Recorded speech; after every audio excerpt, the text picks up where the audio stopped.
Ale môže, však je na to. Ja nemyslím, áno, z 50. Vieš niečo, voľne spočítajte. Teraz 30. 35. 35? Asi 5 bude To je pre spravodajskú službu. Áno, áno. Niečo musíte žiť, aby ste mali na pivu pokutu. Ja pivo nepijem. Tak si dáte Coca-Colu. Ja nikomu ani rozmnožovanie ďalšia vydanie bude napríklad toto preto v každej gymnáziu dostane 2 kusy. Ale je to ďakujem. Do 60 rokov jedna si človek nevie povedať.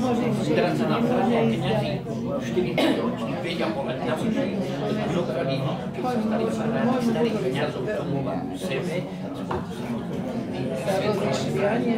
Ale to študenti víme, on začínajú primárov. Táto naša pani profesorka Darmo je tam riaditeľka. Je vždy najskôr do taká, ako Vincent, všetko Už môže začať. Pani Bonová, lebo už kamera ide. Vypije pohreť vína, podskočí a tak ďalej. Zatleskam rukami, už sa cítim o 30 rokov. Ale to je malé spoločnosti. Ide posledný raz návštevy. Ide horšiu. Sa dokričie.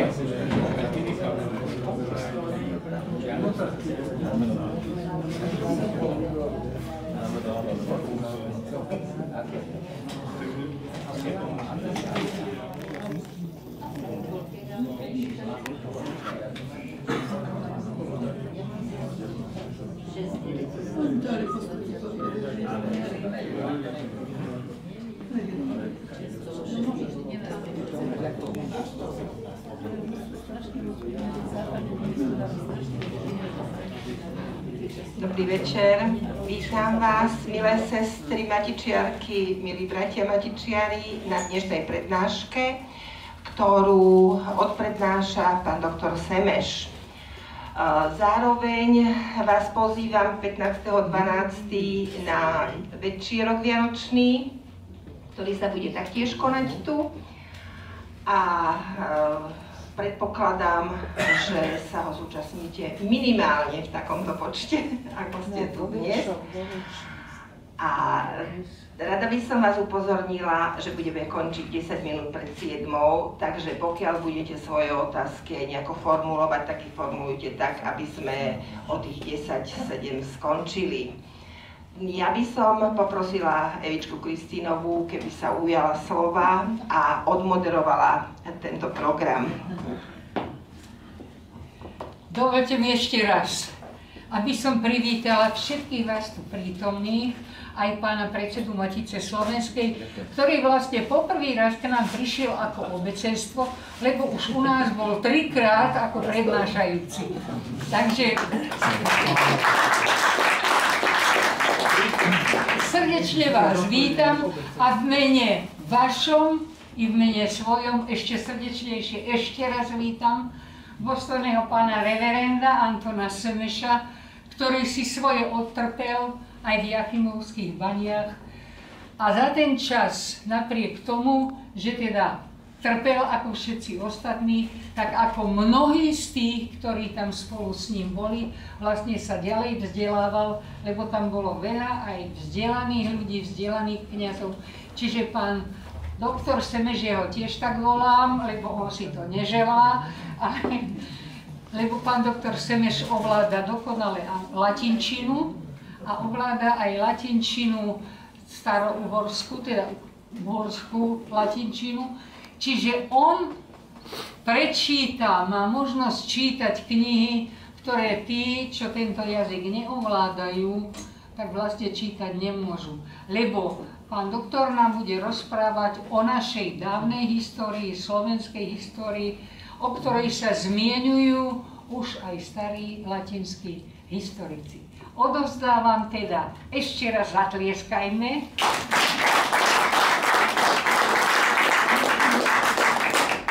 pán doktor nebude používať mikrofón, povedal, že nie. Takže srdečne vítam a odovzdávam slovo. Aha, povedal som, že nebudete, vám ho dám. Priatelia, chcem vás mať na svojich prstoch, nepotrebujem mikrofón. To, čo poviem, nie je moje. To iní napísali, 2/3 predo mnou, počnú s papánkom, kňazom, až po posledného Michala Lacku, to všetci oni, ako znali prameňov, sa k tomu dostali, vypísali priateľských nástrojoch, ktorá už v modernom veku písali. A ja som mal to šťastie, že rád týchto kňazov, ja posledný útvar narbeho, aj kútnik Šmálov mi povedal: Tomko, zober ten vojenský ruksak, torbu, lebo po nás už tu nikto nezostane. Ty si jediný, ktorý nás počúva, naslúcha. Ja som chodil, to isté Štefan Šmálik. Otec, profesor, tento kútnik, venoval sa Benediktínom, to bola jeho. No rád aj oblúdil, nemal správne pramene, bol odkázaný na pravdepodobnosť, asi možno, ale pred smrťou sa skorigoval, ale už to nemohol publikovať. Otec Šmálik sa svetskej histórii vedel grécky, latinsky, vo Francúzsku na Masarykovom gymnáziu vyštudoval, maturoval, filozofiu robil, potom sa vrátil naspäť, robil teológiu a bol kňazom. A mal to šťastie, nikto z našich kňazov nemal. On keď vyšiel z basy, stal sa kňazom zo špišskej diecézy, bol na Liptove. Nemusíte sa na mňa pozrieť. Ja vás počúvam. Vy ma môžete korigovať. Na Liptove. A si predstavte, keď za Jozefa II. Zrušili jezuitov, aj iné hore, jezuitskí Oravci a Liptáci stali sa svetskými kňazmi a boli profesormi a docentmi na Katolíckej univerzite v Trnave. Zobral si každý také jak sa hovorí, do noše, také knihy, ktoré jeho zaujímali z knižnice katedry. Krásne veci, o ktorých nemáme šajnu. Pretože celá knižnica, to bol nielen jeden exemplár, to boli vydania aj trnavské, aj zahraničné, čiže v knižnici to zostalo ako celo, tu do asi 60 debien drevených uložili, zademnili, doviezli to na Dunaj, títo povozníci. A Tono Vantuk mi porokoval, bol som za socializmu v Budapešti sa pozrieť na to, či je to zaradené do univerzitnej knižnice. A držte sa. Keďže to bola katolícka latinská spiezba, tak maďarskí profesori z Hlodomorary nedovolili to otvoriť, iba na troch boli doske otrhnuté, no ale bolo tam vidno tituly zacvaknuté a nechali tak do dneska, neviem, či medzi tým už sa nezmenila situácia. To je to negovanie. A ja som rád, že dneska vás môžem posilniť vo vieru našich predkov, ktorí tu dávno žili pred Kristom, ale to vám žiadny z profesorov nepovie, lebo nevie po latinsky, že už 800 rokov pred Kristom Heziodos, grécky spisovateľ, filozof, boli 6, napísal to Slovanov, Vendo, ktorí tu žijú a majú pol Európy, a po ňom ďalší pred Kristom aj po Kristu, a potom prevládajú kresťanskí apologeti, spisovatelia, ktorí hovoria aj o našom národe. Kto vám dneska povie, že pred rokom 150 zomrel Claudius Ptolemaios, ten napísal do prekrásnej knihy o Zakarpatami Slovanov. Títo Slovania tu za Dunajom boli Rímani po 150 rokov, už bolo spriateľenie, Marcus Aurelius chcel už tu vytvoriť provinciu, že sme zromanizovali naši predkovia. Tak čo sa stalo? Rímania hovoria, tieto kmene slovenské, srbské a chorvátske, ktoré boli nad Dunajom, sa naraz pomenovali, on ako spisovateľ dole od Rímanos sa nazvali Slovenoji, po grécka koncovka množný, Slovenoji. A tak si tu nás zapísal v ikacej forme, a akacej, nie slo, ale sla, lebo to tvrdý jer bol nevysloviteľný presne, Slavíni. Čiže Slavín, Slaven, Sloven, nie Slovan. Slovan sa používa až od 17.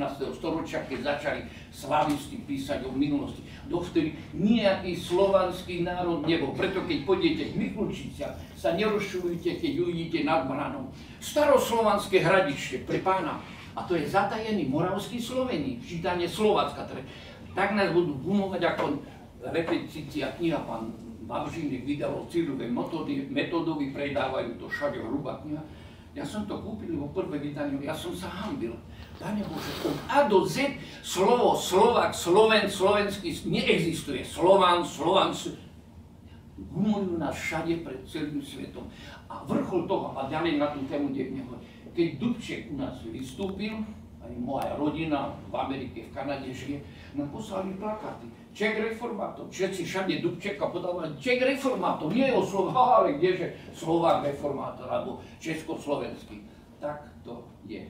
Otázka je, sme tu pred Kristom, teda cez svojich predkov?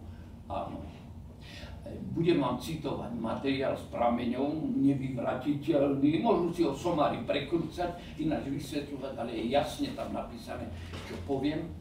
A toto je najdôležitejšie, že dve papežské buly, jedna Jana 8. Svätoplukovi, je vo veľkomoravských legendách, ale až na tretej strane textu a profesorovi Ďuricovi hovorí: Milan, a prečo si to nemal som kedy celé prečítať, keď som záznam dal, lebo jeho kniha je kalendárium. Keď som ukázal, Ježiši Kriste, Jan 8. píše, a okrem toho po skončení, to čo poviem, aby ste mohli svojim príbuzným povedať, dať a rozmnožiť, tu sú obidva pápežské citáty. Prvý hovorí, Jan 8, to je 880. A nezabudnite, ak máte nejaké pochybnosti vo viere, obráťte sa na nás, lebo naši predchodcovia v Svätej stolice od počiatku učili vašich predkov. A preto aj profesor Marcina, ten citát z veľkomoravských legend, že naši vladykovia sa zišli a poslali pokutcov list pápežovi: ujmi sa, metóda, lebo ho Nemci zabásli.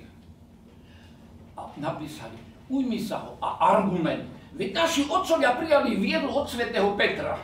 A tu to máte. O 100 rokov dalmatinskému kráľovi píše Jan 10. A nezabudni, že všetky slovanské kmene, to za Dunajom, ktorí ešte neboli v Srbii a Chorváti dole, všetky tieto slovanské kmene, naši predchodcovia od počiatku kresťanstva krmili jedlom evangelia, cum evangelii, to je po latinsky. To dostate a tá prvá evangelizácia, prvých 400 rokov kresťanstva u nás každý dostane, to je moja práca len tomu, aby ste to, čo vám poviem, mohli ďalej roznášať, pretože dneska večer je v tomto dome na poschodí zlom v našich dejinách, aj keď vás tu je len necelých 50. Pretože ak by sme nechceli veriť historickým dokumentom, ktoré nikto nenapísal z lásky k nášmu národu, ale že sa to stalo. A okrem toho, to možno prvýkrát budete povedať, všetky rímske pramene, len tretina sa v Ríme zachovala po všetkých karamboloch. A preto nemáme všetko, tak ako napríklad Nitrianskú kapitolu, Nitrianský kniežací archív. To vypalili, lebo z radosťou pavili kaštele a vo vežiach, aj v Bratislave, zapali to, aby tí ľudia nemali nejakú pamiatku po minulosti. Matúš Čak-Trenčanský to dvakrát urobil. A ďalší Česi a tak ďalej, to je zbytočne hovorí. Tatári, Turci, všetci len pavili, lebo oheň čo bolo znakom zničenia toho, čo tam žilo predtým, ľudia sa rozprchli. A keby sme tomu neverili, tak máme nevyvratiteľnú metódu DNA, ktorú žiaľ Bohu naši pani profesori nechcú brať na vedomie. Aj teraz vyšla kniha, že naši predkovia sme prišli v 4. 5. storočí. A nie je tam jeden dokument, z čoho to citujete. No to Herder povedal, Česká škola to prebrala, v Bratislave to učila. Maďari, Rakúšania, to isté. My sme tu takí po nich, oni sú pred nami, lebo pravde Čechus koncom 4. storočia zaujal právo národa, to je iná vec. DNA, naši vedci, naša vláda, jedna to nepodnikli. Popredné svetové pracoviska, už aj slovenčine o to materiál, vyžiadali si od našich archeológov Čokopu kostičky z rozličných horizontov a to rozpracovali a preto skutočne môžeme povedať, že najstaršia vrstva praslovenov tu u nás v Európe je 20 až 40 tisíc rokov stará. Tí, čo prišli na konci mladšej doby tejto kamenej, to je 6, 8, takto. Tam je veľký rozsah rokov, ale je to nad 6-7 tisíc, niektorí hovoria 15 000 rokov, a nie je podstatné, tisíce rokov. Ale to nielen nás, zmapovali Maďarov, Čechov, celá Európa, ale naši páni to nechcú brať na vedomie. A viete prečo? No museli by aspoň úvodné časti pri reedícii svojich kníh s pokáním priznať, že sa mýlili a povedať pravdu. Poďať, lebo čo je veda? Istý profesor na vysokú, pán Semeš, ja tomu neverím. A hovorím, prosím vás, vy ste profesor filozofie, histórie a viete, že veriť slovesu zakladá podstatné meno viera, to je nadzmyslové, to je nábož. Veriť môžete čokoľvek, ale keď poviete, že viem, tak to je veda a tam musí byť faktografia. Prečo? Lebo starý Cicero nám zanechal nádherný citát. Proti tomu, čo sa stalo a je zaznamenané, kontra factum non est argumentum, keď sa všetci potrhajú. No ale hovoríte hlupákom, ktorí za 50 rokov spočúvali marxistické, historické teórie, takto. Platí na nich latinské príslovie, to som sa učil už v septime, úvod do filozofie. Nikto zo seba nemôže vydať to, ani hodiť na papier, čo do ňoho nevošlo nejakým spôsobom, nezískal. Lebo nie sme rodení proroci, že by sme mali mimoriadne telepatické schopnosti. Na neuverenie. Maďarom sme dobrý genetický materiál, boli naplánovaní geneticky. Čechom sme boli dobrý genetický materiál ako naplánovaný. A otec Palacký, hrdina českého národa, povedal, presne to, o Slováci vždy sa bude rozhodať v Praze. Darmo Šafarín napísal, česká reč, jazyk a slovenská to sú dve príbuzné, ale nie totožné. Je rozdiel, keď niečo je blízke, ale nie je identické, totožné. To je veľmi dôležité. Ale to sa veľmi, veľmi podobá. Áno, ale nie je to totožné. A keď už išiel do Prahy, už druhý zväzok nevydal, lebo mu nedovolili písať o tom, že Čecha, že Slováci sú samostatný národ, ktorí majú vlastnú reč, kultúru, zvyky a tak ďalej. A teraz, keďže tie dva citáty dokazujú, že naši predkovia mali od počiatku, tak prvý kňaz, vedec, môžeme povedať, Papánek Zahorák Rodak, ale žil dole v Železnej, lebo zemepán jeho Zahoráckého tam dal, lebo tam tiež mal majetky, napísal História Gentisláve, dejiny Slovákov. Prosím vás, to bol taký národovec, to je 18. storočie, keď sa národy prebudzali pred francúzskou revolúciou. A on vám toľko materiálov pozbieral, že pred 3 mesiacami v Nitre som mal takto prednášku a po skončení jeden príde. Mne ten a ten starý pán kanoník daroval toto dielo po latinsky vytlačené. Ja som mesiac pomaličky po večeru cítal, som bol prekvapený. A teraz pani profesorka Fordinálová Záhoráčka rodu napísala krásnu štúdiu, že keď si túto knihu Holý prečítal, to počujete prvýkrát, tak začal písať tie eposy na základe toho materiálu, čo je v tej knihe. Dodneska nie je preložená. No, keď budem žiť 5 rokov, ešte tak urobíme. Ľavá strana na 5 zväčšíme text a pravá strana bude slovenský. Dáme to ešte dohromady. Objavil som mladších ľudí, čo sa naučili kňazov po latinsky. Svetskí ľudia sa nebudú učiť. No. A tieto dva citáty sú nevyvratiteľné a preto môžeme skutočne veriť tomu materiálu, čo Popánek, Boh je v cisárskej knižnici, mal veľký príjem, mal kaplánov, mohol chodiť a tak ďalej, keď nám to všetko spísal a hovorí. A svätý Peter za kráľa Vania, ten do roku 50 tu vládol, vyslal misiu, niekto to musel dopredu prichystať, do Nitry a dostali miesto Zobor, staré božište nitrianské, pohanské, ale Rímania podstatné mená mužského rodu upravovali vždy všade v literatúre pri osvojovaní do ženského rodu. No, a preto dali Zubura, nie Zobor, ten ešte bol Zubor, ako neskôršie toto je maďarská forma, nám zostala Zobor, Zombor a podobne. No, a poslal. A tento kňaz Papánek nám vyhrával mena prvých 2 misionárov, lebo v cirkevných spisoch starých to bolo, to sa udržiavalo. Prvý sa volal Cyrus a druhý Juventius.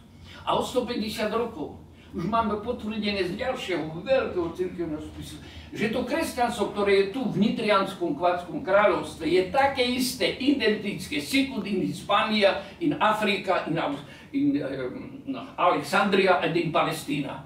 No to neuveríte. A prečo nám to českí profesori, ktorí to vedeli, a maďarskí, nejakou formu ani na bohoslovských fakultách nezverejnili, lebo najprv boli nacionalisti, až potom boli v druhom rade kresťania. A to je o prevodenie hodnot. No. A toto je dôležité, že potom o ďalších roku 250 sa nám zachytilo materiál u Pavla Orozia, to bol portugalský cirkevný spisovateľ, ale tam ho prenasledovali, odišiel k svätému Augustínovi v Kartágu a ten nám mal možnosť prísť do Ríma, opýtať sa pápeža. Ako čo? A vtedy ešte neboli poničené prvé pápežské listiny, aj keď nebol ešte Lateránsky palác. Ale to už bolo tesne za cisára Severa, ktorý bol veľmi ústretový kresťanom.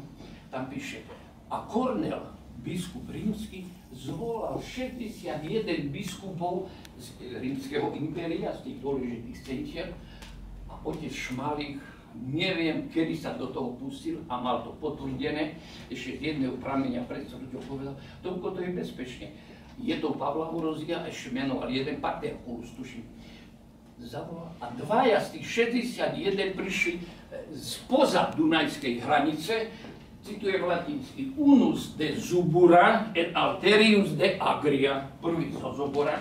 Čiže vidíte, to prvé centrum malo svojho biskupa, pretože inde na tých 7 kopcoch tí vladykovia boli dlho modlári, ale nakoniec sa to zmenilo v tej Nitre. A prečo? Prečo nie kráľovstvo na Morave, ale v Nitre? No lebo tam bolo zlato, striebro, olovo, med a tak ďalej. To bolo centrum bohatstva. Kým na Morave nebolo ani uhlia, ani nič, len celo sa vyberalo z tovaru, čo sa vozilo hore dole. A toto je dôležité, že jeden bol zo Zoboru a teraz tie listiny zoborské, tie majetkové, ktoré nedávno povydávali, tam sa nepíše nič toto, že ako k tomu prišlo. Biskup dostával v celom svete vždy majetky od zemepánov. Nie kláštor len minimum, lebo kláštor, ale biskup mal veľký akčný radius a na Slovensku Nitra mala celé Slovensko, okrem Zemplína a tam týchto južných krajov to patrilo pod Varadinu. To všetko je doložené, nevymýšľam, ja som usporiadateľ toho materiálu. A tam je dôležité to, že ďalší to potvrdzujú, že títo kresťania, tu nie Nemci, nie Maďari a nie Čerti, ale Sloveni, sami sa nazvali Slovenovi, že prijali to súžitie s rímskym impériom, obchody a tak ďalej a pri mieroch vždy robili dohodu. Rímania vždy popri dohode boli tolerovali, aj keď im naši veľa poničili. Ale dáte 10 000 mladých chlapcov, vojakov, na koňoch potrebujeme armádu do Afriky. A na Alexandriu si vytvorili veľký vojenský tábor Rímania, kde mali len týchto a oni si ho nazvali Nitria. To neuveríte, Nitria si ho nazvali po latinsky.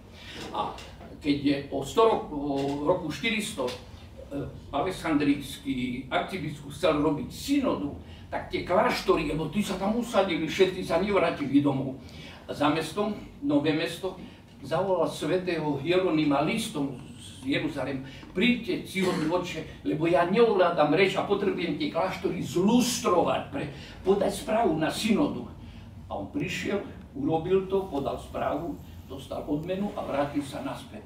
Od 1888 anglický XY, tento archeológ vykopal ten tábor, identifikoval ho a v 47. otec Racko išiel osobne prezrieť a potom mi v Ríme o tom referoval. Takže vám hovorí svedok, podávam svedectvo od tých, ktorými som sa kontaktoval, že sme tu nie od včera, my nie sme tu od včera, Maďari sú tu od včera historicky, viete?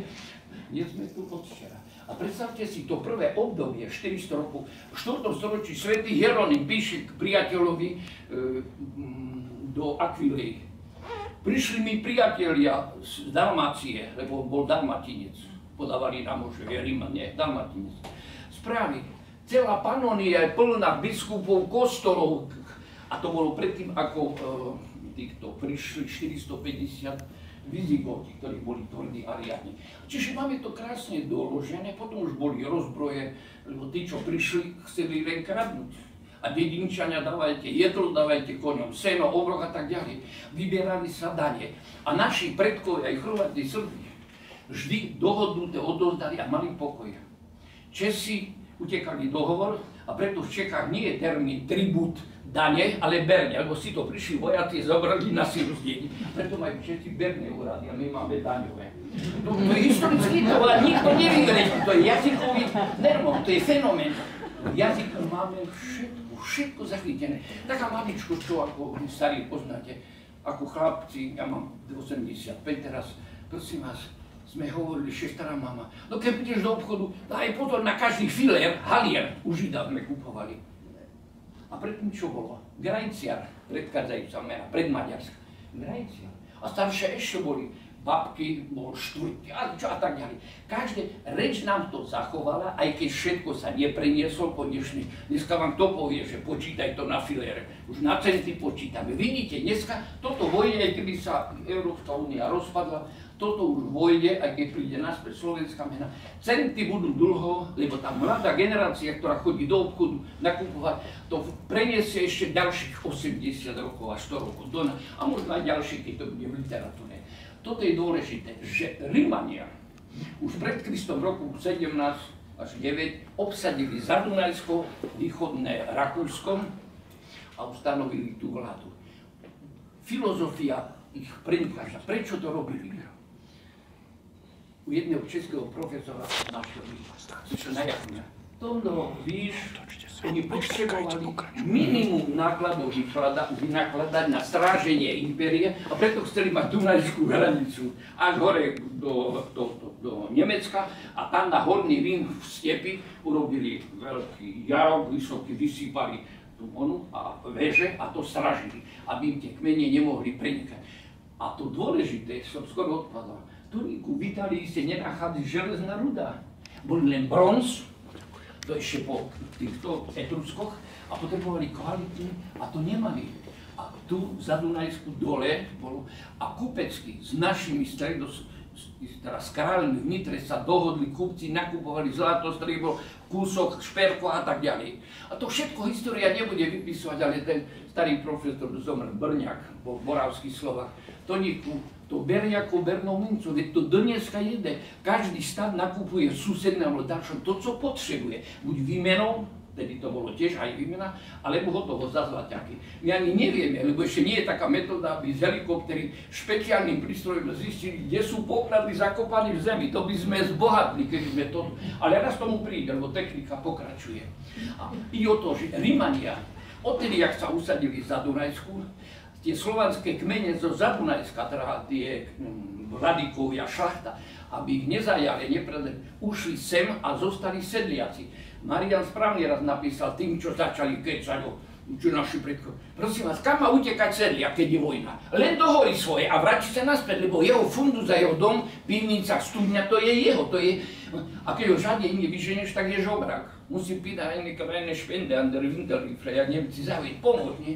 A to nejde. Oni si vyberali vždy pri mieroch záruka podpisu, dáte nám 15 mládencov šlachtických, mladých, prídu k nám na výchovu.